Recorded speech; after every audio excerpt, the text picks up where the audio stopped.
You think your problem is that you care too much about your life. But look closer. You care about what they think of you. You care whether they approve. You care whether tomorrow unfolds according to plan. You replay conversations you can no longer change and rehearse disasters that haven't happened. And slowly, without noticing, you hand your peace to the outside world. Marcus Aurelius faced a world infinitely less controllable than yours. War, disease, betrayal, political instability, death. Yet throughout meditations, he kept returning to a distinction we constantly forget. Events happen outside us, but our judgments about them are another matter. This doesn't mean becoming indifferent.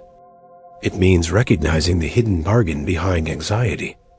I will allow myself to be at peace when reality finally behaves the way I want. But reality never signed that agreement. And perhaps freedom begins the moment you stop demanding that it did. But there is another kind of control that is harder to surrender. The need to control how other people see you. Think about how much of your life can quietly become a performance. You choose words to avoid looking foolish. You hide parts of yourself that might be rejected. You measure your progress against people who are not living your life. And sometimes, you don't even know what you truly want anymore. Only what would look impressive from the outside. Carl Jung gave us a powerful way to understand this through the persona, the social face we develop to meet the expectations of the world. The persona is not inherently false or harmful. We need it to function in society. The danger begins when we become so identified with that mask that we mistake it for the whole of who we are. In Jung's psychology, becoming psychologically whole requires confronting dimensions of ourselves that conscious identity would rather ignore. Man and his symbols emphasizes this movement toward greater awareness and acceptance of unconscious aspects of the personality. And this explains something uncomfortable. Sometimes you don't fear failure itself. You fear what failure will say about you. You don't fear being disliked. You fear losing the identity you built from being liked. So you start living defensively, protecting the image instead of discovering the person underneath it. And the more desperately you protect that image, the more power other people gain over you. Freedom does not require becoming immune to judgment. Humans are social creatures. Other people's opinions will affect us. The shift is subtler. You stop treating their perception of you as evidence of who you are. Someone can misunderstand you. Someone can reject you. Someone can think you're making a terrible decision. And life can continue. Because when you no longer need every person in the room to confirm your identity, something remarkable happens. You finally have enough silence to hear your own life. But escaping other people's judgment creates a new problem. You are still left with your own. And your mind is not a neutral observer. Daniel Kahneman spent decades studying how human judgment actually works. In Thinking, Fast and Slow, he describes two modes of thinking. System 1 is fast, automatic, and intuitive. System 2 is slower, deliberate, and effortful. The problem is that System 1 is extraordinarily good at creating coherence from incomplete information. It jumps to conclusions, suppresses ambiguity, and builds a story from whatever evidence happens to be available. Kahneman captured this tendency with a memorable principle. What you see is all there is. Imagine someone doesn't reply to your message. That's the fact. But within minutes, your mind produces a story. They're losing interest. I said something wrong. I'm being rejected. Nothing new has happened. Yet emotionally, you may already be suffering from an event that exists only as an interpretation. And the more coherent the story feels, the more confident you become in it.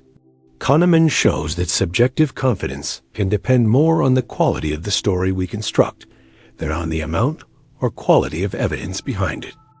This is why overthinking can feel like problem solving while actually becoming a machine for manufacturing certainty. You replay the past because you believe one more analysis will change it. You simulate the future because uncertainty feels unbearable. You search for explanations because "I don't know" feels more threatening than a painful story. But a thought can be convincing without being true. A fear can feel urgent without being a prophecy. And an interpretation can feel personal without being reality. So perhaps not caring begins here too. Not by silencing your mind, but by no longer treating every thought it produces as an instruction you must obey.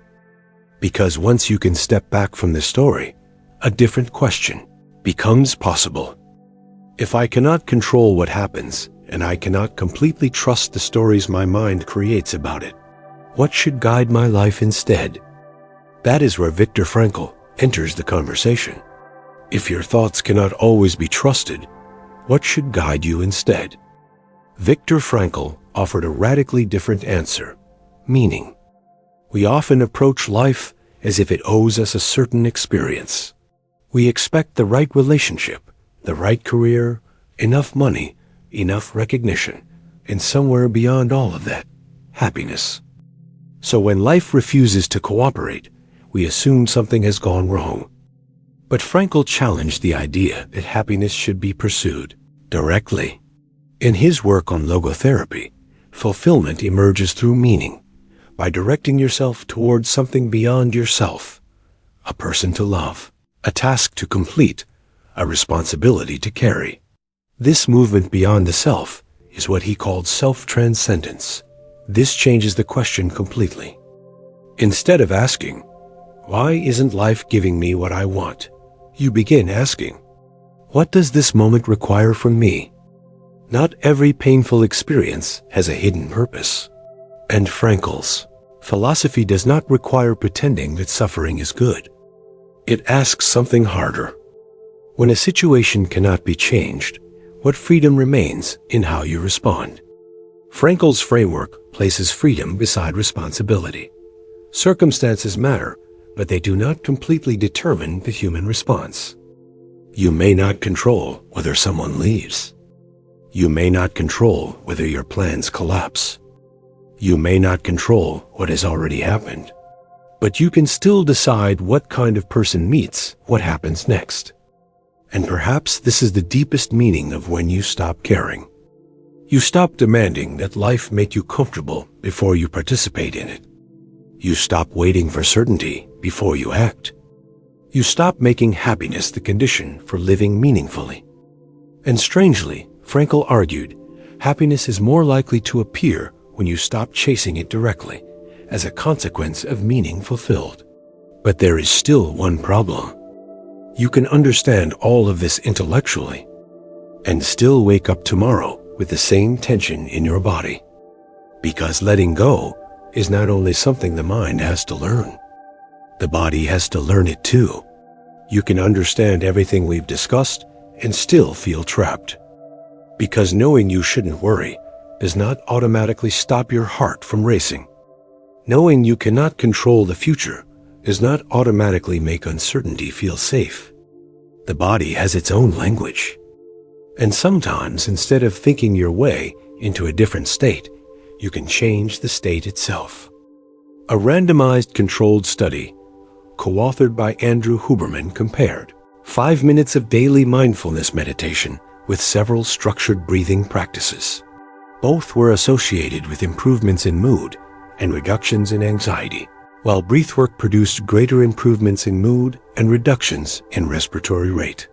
Cyclic sighing, emphasizing longer exhalations, performed especially well. This matters because your mental experience is not separate from your physiology. John Rady makes a similar argument through movement. In Spark, exercise is presented not merely as training for the body, but as something that changes the conditions in which the brain operates, with implications for stress, anxiety, attention, learning, and mood. Wendy Suzuki extends this through neuroplasticity. The brain remains capable of adaptation, and physical activity is one of the behaviors associated with better cognitive function and brain health. This doesn't mean a walk will solve your relationship. Breathing won't fix your career. Exercise cannot make uncertainty disappear. But they can change the biological state from which you meet those problems. And that distinction is enormous. Sometimes the answer to an overwhelmed mind isn't another hour inside your thoughts. It's movement. It's breath. It's returning to the body. Because letting go is not a single philosophical realization. It is something you practice. Marcus taught us to release what we cannot control. Jung, the identity we desperately protect. Kahneman, our certainty about our own thoughts. Frankl, our demand that life make us happy. And neuroscience adds one final piece. Sometimes, to loosen the mind's grip, you have to begin with the body. Then something changes. The problems may still be there, but they no longer have to own you. So what actually happens when you stop caring? Nothing magical. The world doesn't suddenly become fair.